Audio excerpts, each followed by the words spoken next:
Le projet Soleil Nyakiriza, financé par la Banque mondiale, a visité ce vendredi le 21 février 2025 le centre de santé Mutumba se trouvant dans la commune Kabezi, province Bujumbura. Ce centre de santé a bénéficié du projet Soleil Nyakiriza des plaques solaires qui alimentent tous les services du dit centre de santé.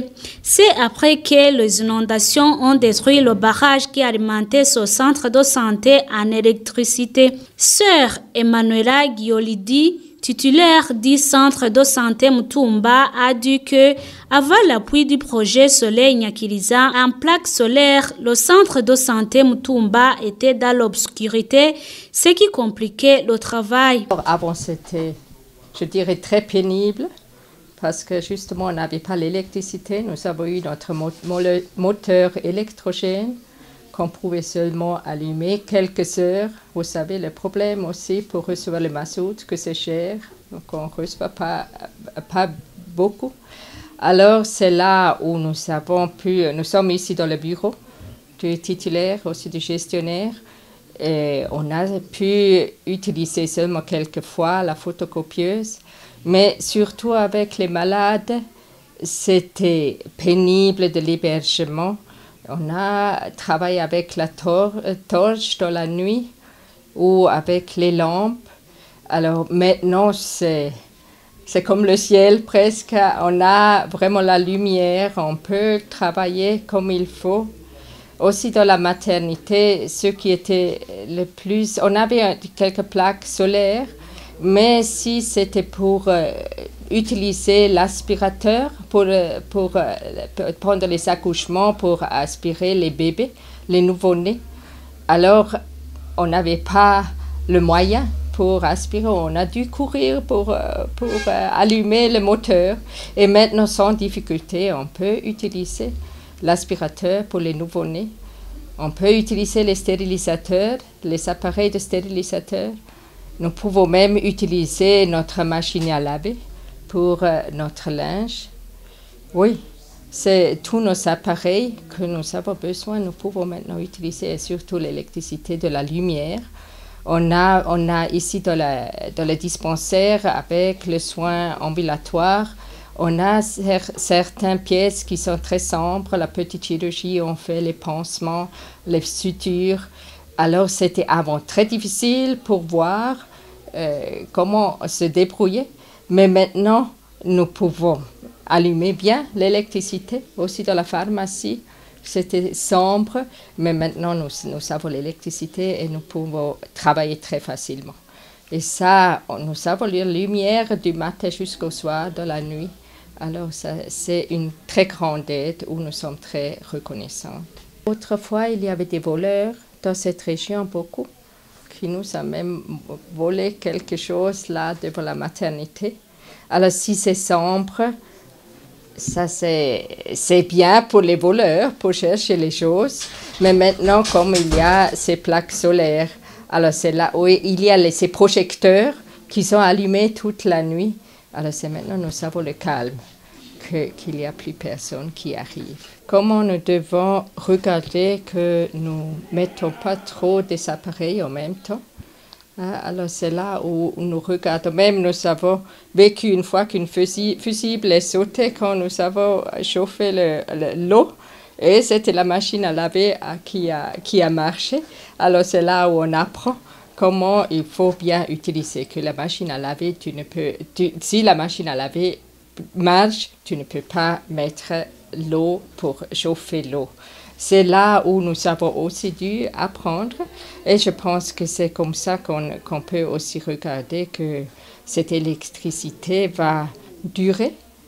Et nous avons aussi un maintenancier qui contrôle les choses et nous-mêmes, comme on était formés, comment il faut regarder combien le pourcentage de la batterie est encore là, comment nous devons utiliser, prendre le jour, prendre qu'il y a le soleil, et que nous n'utilisons pas les appareils qui demandent beaucoup d'électricité le soir, alors que nous regardons bien comment maintenir cette électricité. De son côté, Dr Aloïse Hakizimana, responsable du service santé au sein du projet Soleil Nyakiriza, a fait savoir que le projet Soleil Nyakiriza a des techniciens qui suivent de près les activités de ce projet. La particularité du projet Soleil Nyakiriza, c'est que c'est un projet pilote d'abord. D'abord, c'est un projet du gouvernement. Et même s'il est financé par la Banque mondiale, c'est un projet du gouvernement. Donc, ça répond vraiment aux urgences du gouvernement. Ça, c'est de un.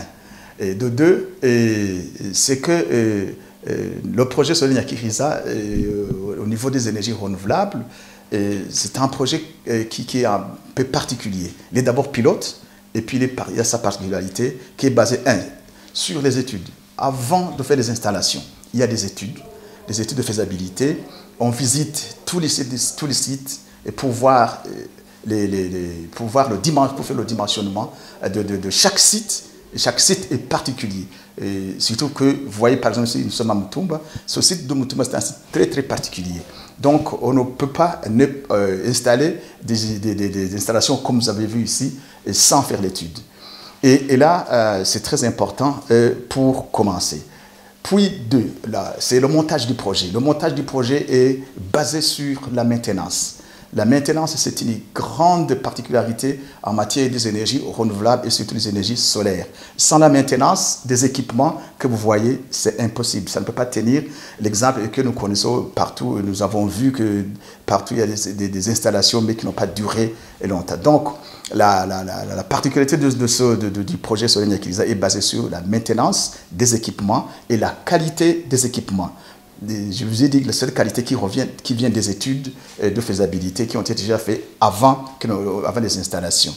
Alors, pour ce qui est de la maintenance, quelles sont les composants de cette maintenance?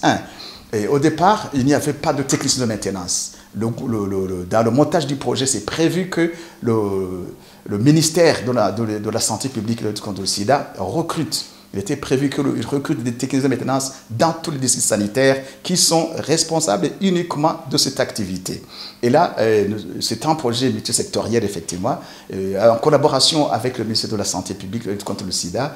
Nous avons une convention de collaboration et dans cette convention, il y a des responsabilités de chacune des parties qui reviennent soit au ministère de la Santé et soit au ministère de l'Énergie.